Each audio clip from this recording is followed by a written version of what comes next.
Divine Feminines podcast and channel. I'm your host, Steph Desar, and in today's episode, we are going to be diving deep into this new cycle of 2025 and what is the first moon of 2025. We have a full moon in Cancer.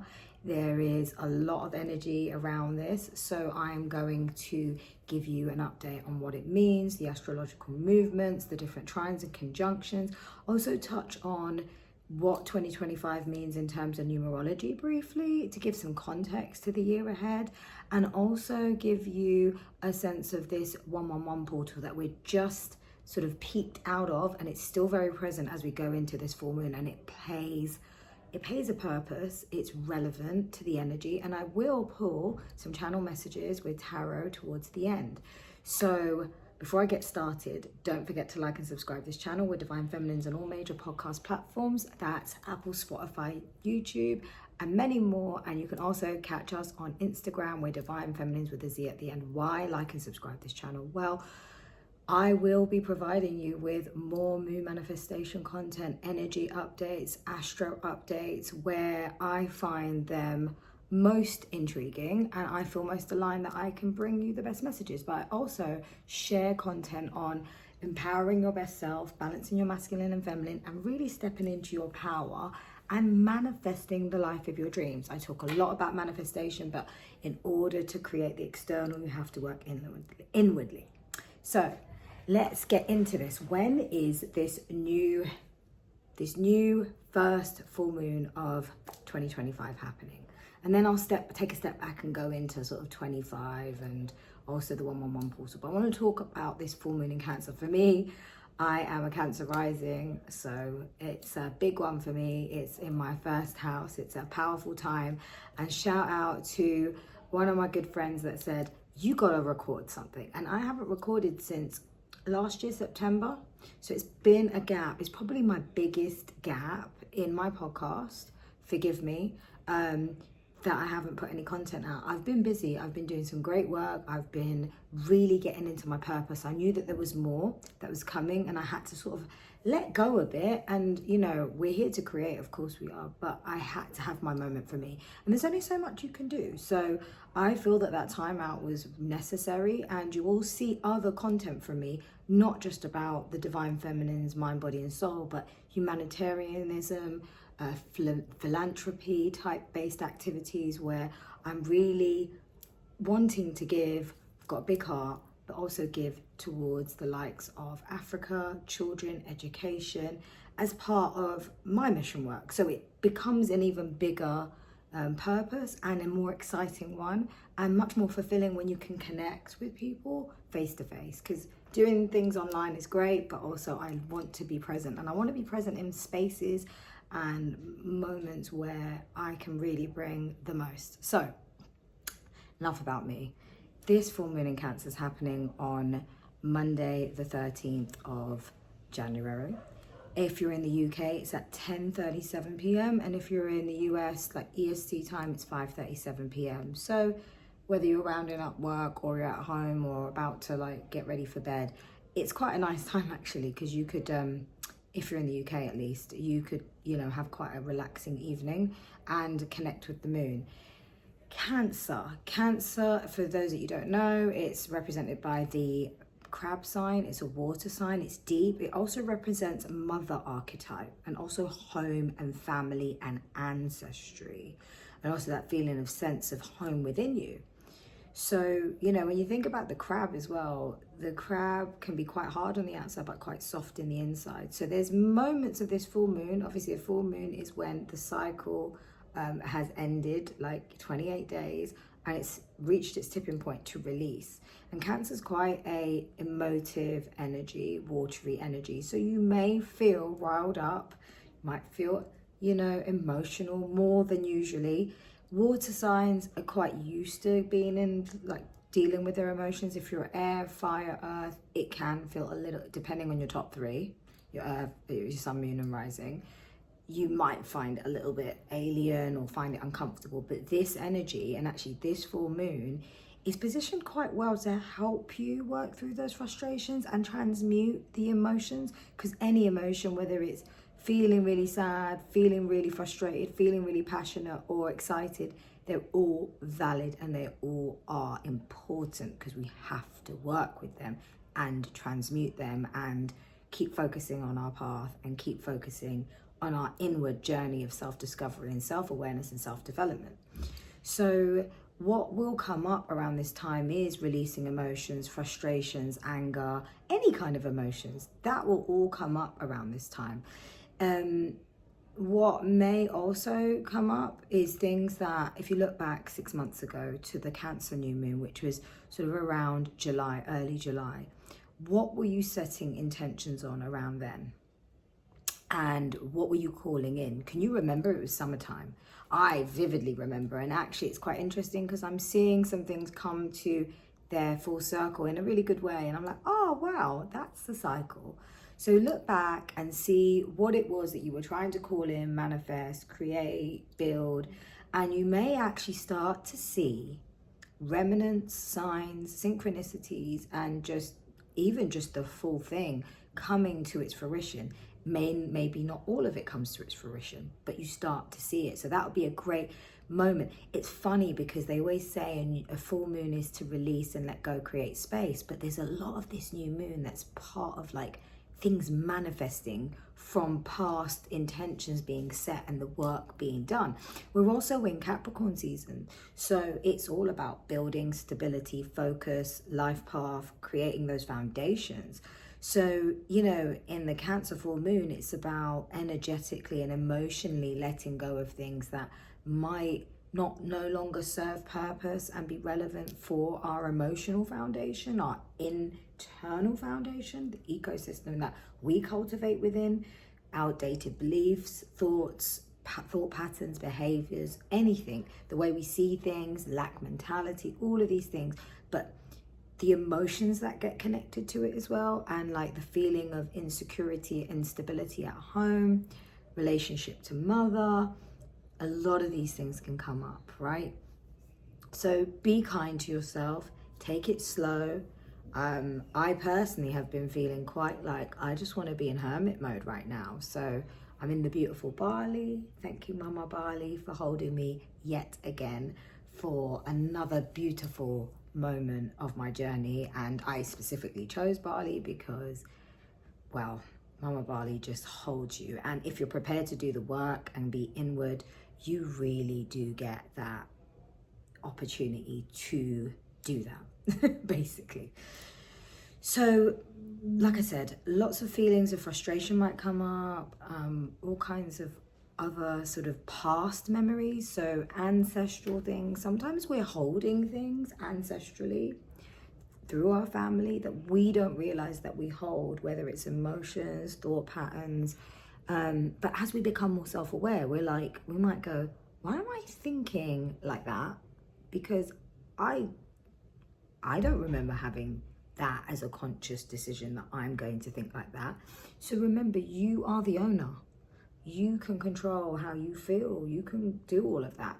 No emotions are bad emotions, so don't just disregard emotions, because then you start to create this emotional sort of baggage, and it's there, it's still with you. You might not think it is, but you're avoiding it. So please don't avoid it. Please use this energy to address it, confront it. You may even find that you need to confront people. Now, this is where it gets interesting. Mars has gone back into Cancer. Mars has been doing the rounds. He's been in Cancer for quite some time. He was in Cancer in the autumn, fall, and then he went into Leo, but he turned in retrograde. So now he comes back into Cancer and he's going retrograde.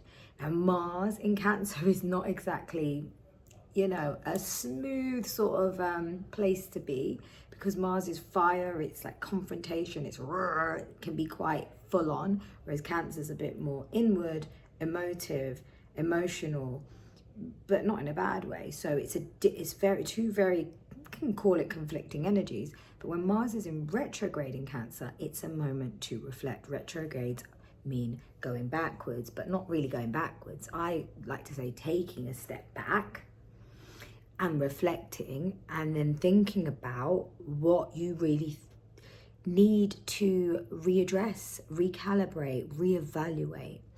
do you really want to be showing up in that way? Do you really feel that these things are necessary for you? And what it will bring is you may have quite, the Mars retrograde in Cancer, especially on this full moon, it's not as intense because Cancer's in its home in this full moon. So that will feel like it's supposed to be there, right? It will flow in many ways, even if you've not got water that present in your top 3. It will flow, it will be easier. But the Mars retrograde in Cancer can make you feel these frustrations, like things that you're starting to go, actually, no, that doesn't sit right with me. I'm not happy with that. No, I don't want that. Or I don't want to interact with this, or to do that, or to be around this person, or to partake in these, I don't know, these events or outings or projects. And it could be to do with work at this time of the year because we're in Capricorn sun season. So it could be to do with life plans, could be to do with business, to do with career, to do with stability and foundation as well, and family and home. So when you think about that, like really invite it in 11/11 as I saw that. So there could be some like, whoo, like these really quite awakening moments, like, oh my God, I didn't even think of that. So like go with your intuition, and you may need to confront. This is a time, and I say confront the situation, confront someone. You also are going to feel like you're wanting to clean up, let go of connections or step back from connections. Things are going to come to the surface where you're like, I don't really need to interact with that person. I don't really know what value they're bringing me. And that's nothing wrong with that. Like, I'm doing it all the time. Like, I call it, I say ruthless, but it's not really ruthless. It's just being intentional and focused. I said ruthless to a friend yesterday, and she was like, no, it's intentional and focused. And I was like, yeah, too right, it is. So, ask yourself, are you in connections, friendships, dynamics where you feel it's not equal, or you're not getting the support, like you're not really getting the support that you want, but you feel that you give it. Now, we don't, everyone's love language is different, but you've got to feel like there's reciprocity and there's some watering of each other. If that's not the case, some people are just around you to see what you're up to. Some people are just around you to monitor you, to see how far you're getting in life, to see how well you're doing, and to try and get like the cheat code. But what they don't realize is there ain't no freaking cheat code. It is about the inward journey. And that can frustrate those people because they can't hack it, and then they step back, or they want to know more, but they just don't want to do the work, or they're just not really, an energy match for you. And so clearing out those connections, those situations will bring in space, but also allow you to call in more for your 25, right? For your new cycle. Now, I believe that the new year starts in the astrological new year with Aries season. So when we get into spring, when it's actually looking like new life, right? They put us on this 12-month calendar and all of this jazz. Let's not get into it, but there's a lot more behind that. And maybe at some point, if I feel like I have the right insight to share, I will talk about this myself. So yeah, just be prepared to set boundaries, distance. Sometimes you might need to just take a step back, review, and then come forward and do the confrontation, whatever it is for you, right? So don't feel any type of way. Like, I'm sure a lot of people probably think I'm super quiet right now, but at the end of the day, like, no news is good news, and I've got to put myself first, and that's the way I see it. I have to. This is a critical time for me to get myself aligned and focused on what I want to do for this new cycle, for my months to come, because yes, I don't believe that this is a new year, but it is in business, it is in so many other ways. So there's a lot of planning, there's a lot of things that I want to get myself in balance and focus for. And so same for you guys. So the other things to be mindful of is on the same day, it's a really interesting one. This is why I find there's going to be some unexpected blessings coming in. So be ready for it. There is a trine with Uranus in Taurus. Oh, now if you know where Taurus is in your chart, then look at that house and understand what that could be. It could be the 11th house of dreams, wishes, and networks. It could be the house 2 of money and material success and what you eat, what you consume, your face. Or it could be house 1, you as a person, wherever that Taurus sits.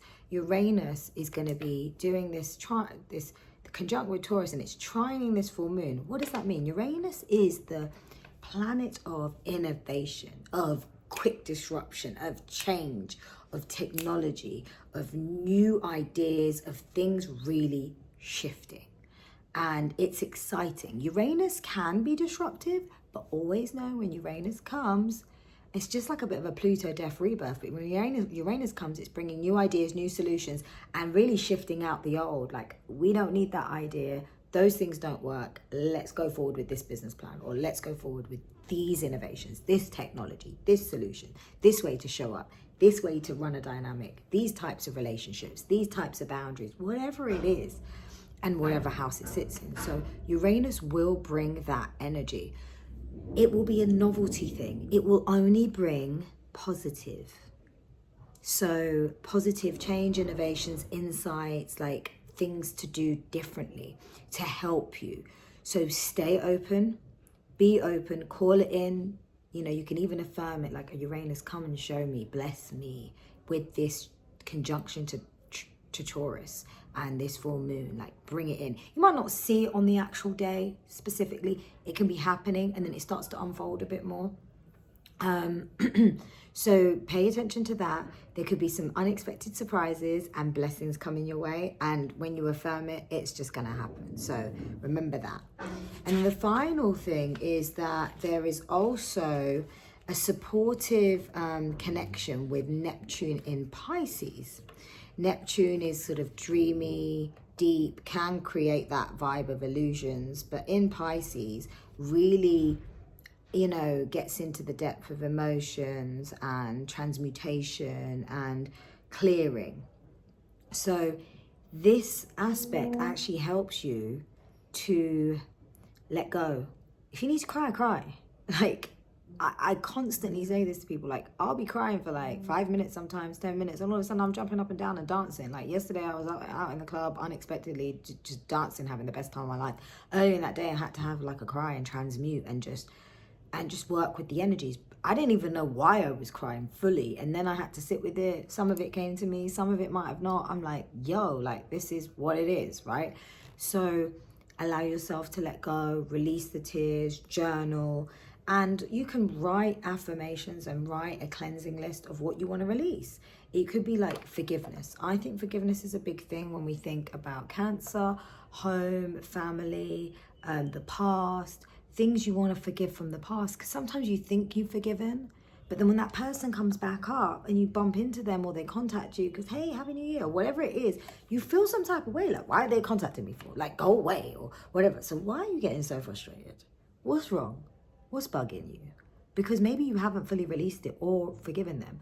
And no one's saying that you don't have to forget what someone's done, but the forgiveness creates a lighter space inside you. The forgiveness allows you to focus on your heart space, keep it open, stay in the vibration of love, and call in all the goodness that you deserve. So when you don't forgive someone, you're only just holding yourself back. It's resentment. This is why I love little kids and babies, because they just don't know that at all. So there's no such thing as resentment. They are just open and free entities. It's just so light. So how can you be in that light space? So let go, let go, let go, let go. Cry it out. And then maybe, you know, in the days to come, do something that's fun or brings you joy or whatever. Or you can do that the same day. But these energies still pertain to the days that follow. And some of this release will go on until we get to a new moon, which will be in Aquarius, which will be an interesting one. So finally, I will talk about the year 9. 2025 adds up to a number 9. And 9 is, you know, very much a completion. So this year, completion, unfinished business, focus on self. So this year can be a moment of like tying up loose ends, finishing off a business plan, finishing off the final parts of a project, delivering on a final, you know, an end result. Like you might have been on a project for 3 years, this is the final year, or it's the final couple of months, whatever that looks like. It could also be, you know, in respect to you, like you've been on this journey and now you're at this pinnacle point and there's this final like completion of, you know, things that you've learned in the last few years to kind of wrap that as you step into a new. But it doesn't mean that you're not already stepping into a new, right? You don't have to wait till the end of the year and go, oh, I'm stepping into new. It's just that energy of wrapping up things, going, right, that's understood. I've understood that journey or that chapter.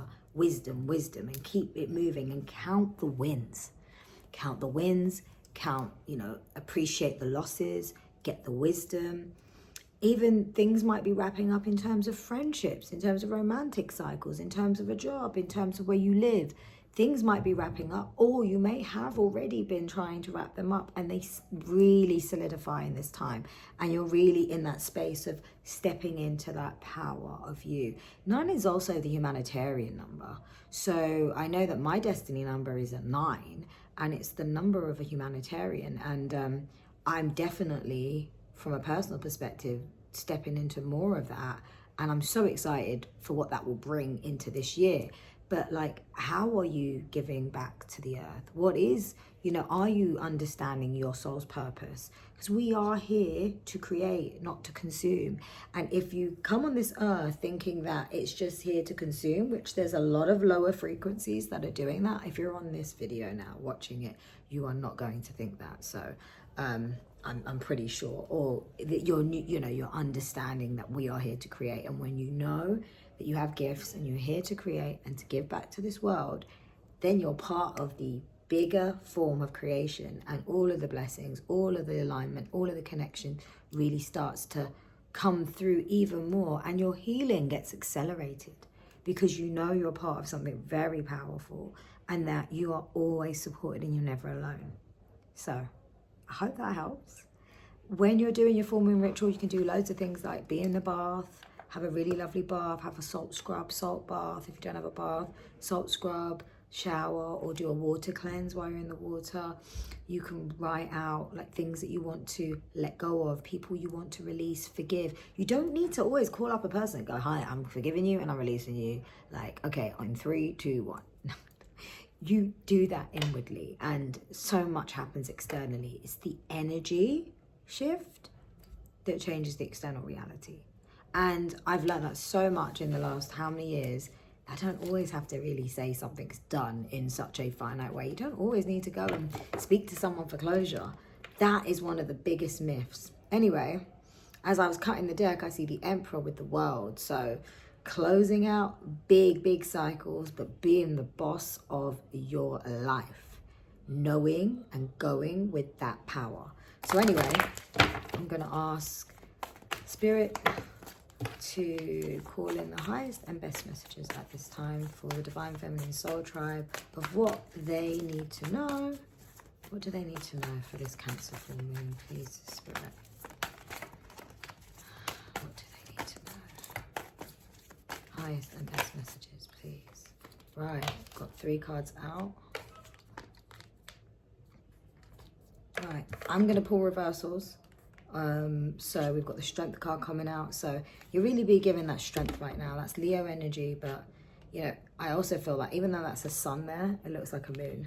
So the strength to really go through, but she's on this lion. She's wearing red. She's quite grounded. She knows what she wants. She's got the power, right? Or he's got the power. We've got the 3 of Cups in reverse. So it's like a moment of like, taking a step back, maybe needing to be by yourself, not being with everyone. And the 7 of Pentacles, materials upright, which is, you know, building. She's like, can you see here? She's building a path for the longer term. 7 of Pentacles is about building for the long term. So, highest and best messages. I've got the 7 of Cups. So making a decision may be something that comes through. And I'm going to pull, I've pulled 4, I'm pulling 8, and then I'm going to tell you my overall evaluation of what I'm feeling here. So we'll pair up the top 4 with the bottom 4 and see what we get. Oh, another 2. Oh, And they wanted to fall again. So we had the Five of Swords in reverse. It flipped again, but it's Five of Swords in reverse. And we had the Hanged Man, which is being paired up with the Three of Cups. So it's like really taking a step back. And I said that, didn't I? Look how this all just aligns. And like from being in your head, you might have been in your head quite a bit. So you're being given the strength right now to sort of like allow that to like shift and transmute. And some of that will be emotional. We've got the Three of Wands in reverse. Now the Three of Wands upright is like planning, manifesting, and building. In reverse, it could be like something's not manifesting or coming through, but it's paired with the Seven of Pentacles. So it's this feeling of, you know, keep on building. You might not see the results yet, but don't get fooled by the external reality. Hold it true within yourself. Affirm what you're calling in. I am love, I am light, I am abundance, I am success. And beautiful, we've got the Magician. And the Magician's there with the Seven of Cups. So that's an amazing, interesting energy, because the Magician with the Seven of Cups, it's like, well, you can manifest anything, but you need to get clear on what you want to be manifesting. So there might be several decisions you need to make, get clarity around things, but you have the power of the Magician. I'm going to pull two more cards because I want to get a little bit more clarity around the Hanged Man, the stepping back. Let's see what we got there. Two of Cups. This could be romance, could be business partnership, it could be a new journey, a new project. Great energy, but it's like you are going to be taking a step back before you embark on that project, that business venture, the romance, or, you know, you're just really kind of considering things. And this Magician with the Seven of Cups, let's get something else here. Ooh. And we've got the Queen of Cups, which is your typical Cancer archetype card, right? So this is interesting because it's almost saying, I really feel like it's saying, give yourself the love. Love yourself, pour into you, fill your cup. And this is where the whole, you know, you might be deciding, what do I need to release actually? Because I'm giving to situations that are not fully given to me, or this doesn't feel equal, or you know, there's not real reciprocity here. And that will affect you manifesting. So I think there's an element of like, feed into yourself, and then you'll get clarity, right? And you'll create the space of what you need to create, and you've got the Magician energy. You will manifest. There is on the bottom of the deck the Five of Pentacles, which can feel like lack or being at a distance from things or not having it. So this is a real moment to just release those frustrations. If something hasn't happened, know that the universe is redirecting you to what you're destined to have, and it'll be better than what you even think. So try to get out of that mental egoic mind, because trust me when I say this, my 2024, things happened and manifested beyond what I was trying to call in. And they were beautiful, they were abundant, they were magical, they were just life-changing. And I didn't even call those in. But I was surrendering as much as I could. So when you are open, the change comes, and so many unexpected surprises come. So be here for it, like, because so much greatness can come for you too. So with that being said, I hope that helps. And I'm going to love you and leave you until the next time. Mwah. Love, peace, and light, Soul Tribe. Happy full moon in Cancer. See ya.